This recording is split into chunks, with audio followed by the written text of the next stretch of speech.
ካብድቃስ ተበራበሩ ዝደቀስና ጊዜ ያአክል ነፍስ ወከፍ ሰብ ሚሽን አለው ቤተክርስቲያን ሚሽን አለዋ ስለዚህ እቲ ዝተዋሃበና ሚሽን ክንፍጽም እንተዳ ኮይና ካብደቂስና የው ዘለና ክንትስ አለውና ስለዚህ ተንስኢ ዶሮና ክንታይ ግበሪ ተጎጓ ክንታይ ግበሪ ንገፊ ማእሰር ካብ ክሳትኪ አራግፊዮ ብዝተፈላለ ምክንያት ኣብ ህይወትና ድቃስ መጽ ኸውን ተልዩ ድቃስ ክብል ከለኹ መንፈሳዊ ድቃስ ማለት ትማሊ ምሸት ደቂስና ንጎተስኢና ናይ ድቃስ ጊዜ ስለ ዘሎ ደቂስና ተስኢና ኢና ኣብ መንፈሳዊ ግን ድቃስ አይፍቀድኒ ኣብዝን ላስት ዝኾነ ታይም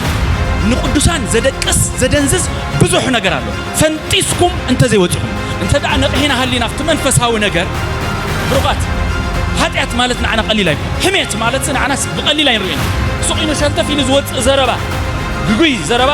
ንዓና ቀሊል አይኮን ንዝተበራበረ ሰብ ቀሊል አይኮነን ብሩቃት መንፈሳዊ ድቃስ ተዳህልዩ ኃጢአት አይመስሉን ንምንታይ መስሊኩም አይተበራበረን ዝነቃ ሰብ ሴንሲቲቭ እዚ ጊዜ እዚ ከም በመዓልቲ ብቅንዕና እትመላለስሉ ግብር ጸልማት እትድርቢሉ ማለት ኃጢአት በክርስቶስ ኢየሱስ ንዝደሓነ ሰብ ዘይምጥኖ ህይወት ማለት ልዕሊዩ ክመላለስ ኃይሊ ኣለዎ